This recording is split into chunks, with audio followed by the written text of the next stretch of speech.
ایک بات آپ کو سنانی ہے، ذرا تھوڑی غور کریں. جو لوگ طریقت کے رستے کے مسافر ہیں نا، ان کو ذرا جلدی سمجھ آئے گی اس بات.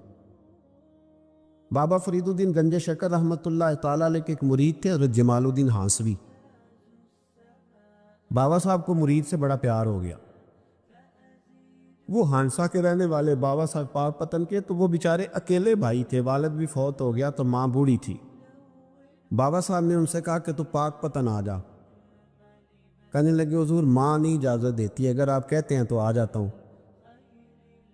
تو بابا صاحب فرمانے لگے اگر نبی پاک نے اویس کرنی کو بلایا ہوتا تو میں بھی تجھے بلا لیتا،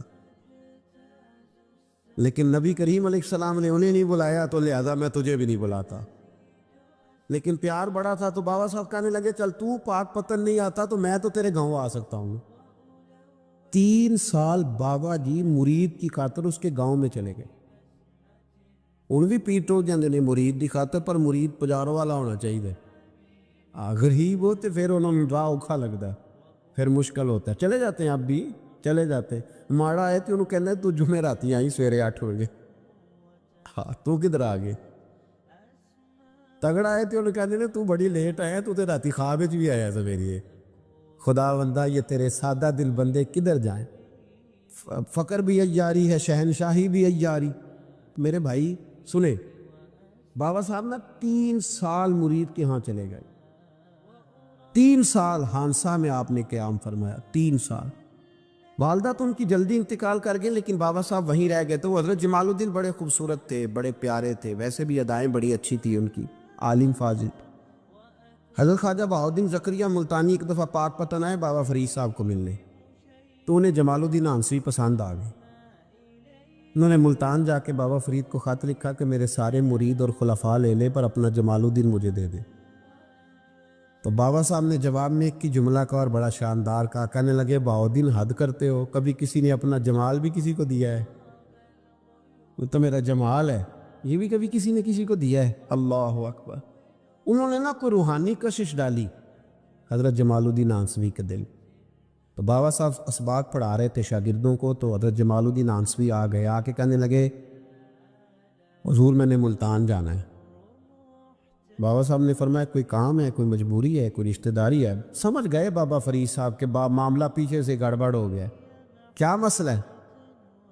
کہنے لگے حضور میں نے حضرت بہاؤالدین زکریا سے ملنا. محبت میں شراکت داری نہیں قبول ہوتی نا. باقی معافیاں مل جاتی ہیں، شراکت داری کی کوئی معافی یہ تو نے کیوں کی؟ شریک تو نے کیسے بنا لی؟ ایک در پھڑیے تے محکم پھڑیے تے ایک دے ہو کے مریے، یہ تو نے کیا کیا؟ فرمانے لگے اچھا بہاؤالدین زکریا سے ملنا ہے؟ کہا ہاں. پیار بڑا تھا بابا صاحب کا خواجہ بہاؤالدین زکریا سے، محبت بڑی تھی. فرمایا اچھا میں تیری خاطر یہاں آیا ہوں اور تو نے کوئی قدر ہی نہیں ڈالی. تو کہتے آگے جانا ہے، جا اب تو اسی کے پاس جائے گا. حضرت جمال الدین ہانسوی کہتے ہیں میں نکل آیا پر سینے کا نور سارا رخصت ہو. نہ میں ملتان جا سکا اور نہ میں بابا صاحب کا رہ سکا. 3 سال ہو گئے معافیاں مانگتے. پر بابا صاحب نے فرمایا یار میں تیری خاطر بڑھاپے میں یہاں آیا اور تو نے سوچا ہی نہیں، تو نے قدر ہی نہیں ڈالی. تو نے یہ کیا کیا میرے ساتھ؟ ایک تاجر آیا کرتا تھا بابا فرید صاحب سے ملنے سال کے بعد. وہ آیا تو اس نے لوگوں سے پوچھا کہ وہ کدھر ہے جمال الدین جس سے سلام لے کے بابا صاحب سے لوگ ملتے تھے، جو رستہ تھا بابا صاحب کی طرف جانے کا. وہ تو روڑی کے ڈھیر پہ بیٹھے. وہ ملنے گئے اور جب جا کے ملے نا حضرت جمال الدین سے تو وہ رو پڑے. کہا کیا ہوا؟ کہنے لگے بس ہوا یہ کہ میں اس کی قدر نہیں ڈال سکا. جو قدر مجھے کرنی چاہیے تھی نا یار کی، میں وہ قدر کر سکا، میں قدر نہیں کر سکا، یہ مجھے سزا ملی. کہا ان سے کہنا معاف کر دے. وہ تاجر بڑا پیارا تھا. بابا صاحب رات کو پیر دبا رہا تھا وہ تاجر بابا صاحب کے. اس کا خیال تھا لوگ سارے جائیں گے تو بات کروں گا. پیر دباتے دباتے ساری دنیا چلی گئی، وہ بیٹھا رہا. بابا صاحب بولے، فرمانے لگے جاتا کیوں نہیں؟ جمال الدین کی بات کرنی ہے، جمال الدین کا ذکر کرنا ہے، چل کر. تو کہا حضور اب دیکھا نہیں جاتا، مہربانی فرمائیں. فرمایا یار اس نے دیکھ میرے ساتھ کیا کیا ہے؟ میں علاقہ چھوڑ کے یہاں آیا اس کی خاطر، اور وہ کہتا ہے میں نے آگے جانا ہے. اس نے توجہ ہی نہیں کی، اس نے میری محبت کو سمجھا ہی نہیں. فرمایا اسے کہنا میں اسے بھولا نہیں، میں روز اس کے لیے دعا کرتا ہوں. جا تو کہتا ہے تو اسے لے آ. حضرت جمال الدین ہانسوی جب آئے نا، اللہ والے پھر بھی سامنے والے پہ الزام نہیں ڈالتے، جب آئے نا تو کمزور ہو گئے تھے، وجود کمزور ہو گیا، آنکھیں باہر نکل آئیں، تو حضرت بابا صاحب انہیں دیکھ کے نا انہیں پھر بھی کچھ نہیں کہا، کہنے لگے فرید الدین، اپنے آپ کو ہی مخاطب، فرید الدین یہ تو نے کیا کیا؟ کوئی اپنے جمال کا اس طرح کا حال بھی کرتا ہے؟ ان کو جب معافی ملی تو وہ رو پڑے، کہنے لگے حضور میرے لیے دعا کریں، اب میں رضا میں ہی پردہ کر دوں۔ ان کا انتقال ہوا اور بابا صاحب نے خود جنازہ پڑھایا۔ سنو بخاری شریف، سنو بخاری، صحیح بخاری، حضرت عمر فاروق رضی اللہ تعالیٰ عنہ فرماتے میں تورات پڑھ رہا تھا، نبی پاک علیہ السلام مسجد نبوی میں آئے تو میں تورات پڑھ رہا تھا، تورات۔ حضور نے آتے پوچھا عمر کیا کر رہے ہو؟ یا رسول اللہ صلی اللہ علیہ وسلم تورات پڑھ رہا ہوں جو حضرت موسیٰ علیہ السلام پہ نازل ہوئی، اللہ کی کتاب۔ نبی کریم علیہ السلام، حضرت عمر کہتے ہیں کبھی مجھ سے ناراض نہیں ہوئے، پر آج حضور ناراض ہو گئے، چہرے پہ جلال آیا، اور محبوب کریم نے فرمایا عمر مجھے اللہ کی عزت کی قسم، اگر آج حضرت موسیٰ حیات ظاہری میں ہوتے تو میرا کلمہ پڑھ کے میری فرما برداری کر، اور تو ان کی کتاب پڑھ رہا ہے، ان کی کتاب۔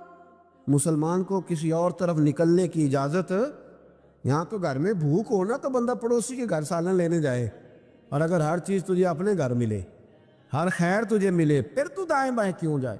کس لیے جائے؟ تھوڑا سا اپنے اندر استقامت پیدا کریں، دین کی تہذیب کو بچائیں۔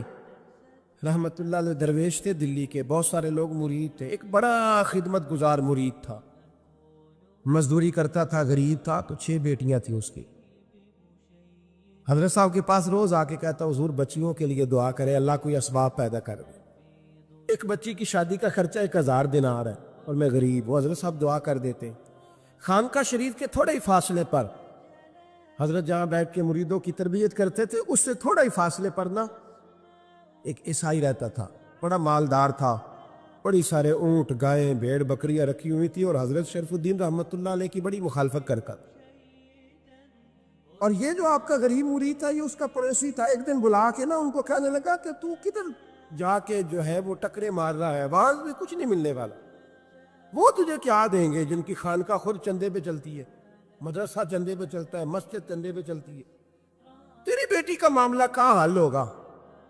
اس درویش نے کہا کہ تو میرے پیر کو نہیں جانتا، تو مجھے میرا محبوب نہیں ڈٹھا، تو پتہ نہیں نا، تو اس رستے کا مسافر نہیں، تو نہیں جانتا، ان کا بس چلے نا تو وہ ہر قیمت میں میری بیٹیوں کی شادی کرا دے۔ اب وہ عیسائی تھا، کہنے لگا اچھا چلو ٹھیک ہے، اگر اتنی بات ہے نا تو جاؤ ان سے جا کے کہہ دو کہ 6 سال کے لیے میرے ساتھ معاہدہ کر لیں، وہ میرے جانوروں کو چارہ ڈال دیا کرے، 6 سال ڈیوٹی کرے، میں 6000 دینار دے دیتا، وہ میرے ساتھ 6 سال میرے جانوروں کو چارہ ڈالے رکھتے ہیں نا، اب چارہ ڈالنے کے لیے ایڈوانس پیسے دے کے، اب تو لوگ انہیں بھی غلام ہی بنا لیتے ہیں، بڑی تھوڑی تنخواہ دیتے ہیں، ظلم کرتے ہیں، پورا معاوضہ نہیں دیتے۔ حضرت شیخ شرف الدین کے بارے میں وہ کہنے لگا جب اپنے پیر سے جا کے کہہ کہ میرے جانوروں کو 6 سال چارہ ڈالے، میں 6000 دے دیتا ہوں، تو جو کہتا ہے ہر قیمت پہ جانے کو تیار ہے۔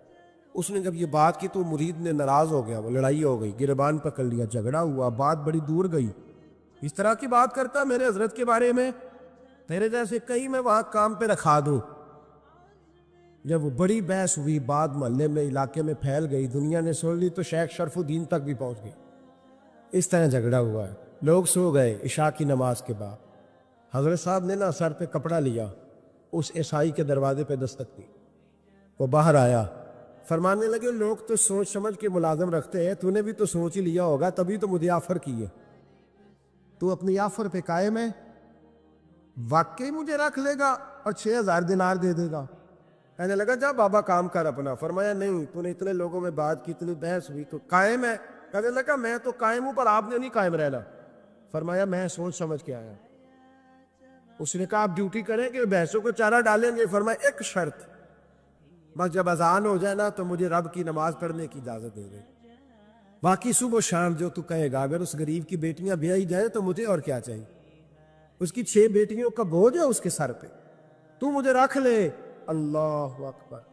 وہ کہنے لگا چلے پہ میرے ساتھ خط بندگی کر لے، آج کل ہم اس کام کرتے ہیں، اس زمانے میں خط بندگی ہوتا تھا، غلامی کا خط، قاضی شہر کے پاس، یعنی اس کا خیال تھا کہ چلو اس کام کی بات کروں گا تو بھاگ جائیں گے، فرمایا چل میں تیار ہوں۔ قاضی تک گئے، طے ہو گیا، 6,000 دینار دے دیے۔ حضرت نے مرید کو بلایا، فرمایا پتر یہ لے جا، جا میری بیٹیوں کو روانہ کر دے۔ کہنے لگا حضور یہ کیا کر رہے ہو آپ، کچھ سوچے؟ فرمایا یار جب تجھے بیٹا بنا لیا تو پھر میری پوتیاں تو لگتی ہیں نا، میرا حق تو بنتا ہے نا، جا کے ڈیوٹی کر، ان کو بیاہ دے۔ بات پھیل گئی، بادشاہ بھی عقیدت مند تھا، وہ 12,000 دینار لے کے پہنچا۔ کیا بتاؤں ان رب کے بندوں کا دل کیسا ہوتا ہے، کیا درد ہوتا ہے، کیا رنگ۔ 12,000 دینار لے کے بادشاہ آیا اور آ کے حضرت کو پیش کیے کہ حضور آپ دیں اس عیسائی کو ڈبل دیں اور جائے کام کریں۔ آپ فرمانے لگے تو پیسے دے، شرطیں نہ لگا، میرا جہاں دل کرے گا میں خرچ کروں گا، مجھے تو مزہ ہی اب آنے لگا ہے، ابھی تو لطف آ رہا ہے، ابھی تو ذائقہ آیا ہے کچھ کرنے کو، پیسے دینے ہیں تو دے، پابندی نہ لگا، جہاں میرا دل کرے گا میں۔ اس نے کہا حضور ٹھیک ہے رکھ لے۔ حضرت نے فجر مسجد میں پڑھی، جیب میں 12,000 دینار تھے، اعلان فرمایا بھی کسی اور کی بیٹی بھی بیٹھی ہے تو پیسے میرے پاس ہے۔ وہ 12,000 دینار بھی بانٹ دیا، اور 12,000 دینار بانٹ کے نا تو پھر چلے گئے کھیت میں چارہ کاٹنے۔ اس عیسائی کو کسی نے بتلایا کہ ان کے پاس تو 12,000 آیا ہے پر تجھ سے جان نہیں چھڑائی انہوں نے، وعدہ یہ ہوا تھا کہ 6 دیں گے تو جائیں گے، جب تک دیں گے نہیں تیرے گھر میں کام کریں گے۔ وہ نا چارہ کاٹ رہے تھے، حضرت صاحب تو وہاں پہنچ گیا، دور جا کے کھڑا ہو گیا، کہنے لگا بابا پہلے تو میں نے مسلمانوں کے اخلاق سنے تھے، اب تو میں نے دیکھ بھی لیے، پر یہ بتا جب 12,000 آیا تھا جان کیوں نہیں چھڑائی؟ تو حضرت چارہ کاٹتے کاٹتے رو پڑے، فرمانے لگے تو نہیں نہ جانتا یہ بیٹیاں سانجھی ہوتی ہیں، پتہ نہیں نا، میرے رسول پاک نے تو خاتم تائی کی بیٹی کے سر پہ کپڑا رکھ کے کہا تھا بیٹیاں برابر ہوتی ہیں، تو یہ نہیں پتا جب اس کی 6 بیٹیوں کی شادی ہوئی ہے میرے اندر روحانیت کتنی بڑی ہے۔ فرمایا پھر 12,000 آیا ہے تو 2-4 بچیاں پھر گئی ہیں، یہ نہیں پتا میں اندر سے راضی کتنا ہوں، میں تیری نوکری کرتا رہوں گا، پتہ نہیں اللہ کتنی بیٹیوں کو بیاہ دے گا۔ اتنا رویا وہ عیسائی کے پیروں میں بیٹھ گیا، کہنے لگا بابا میں نے تیری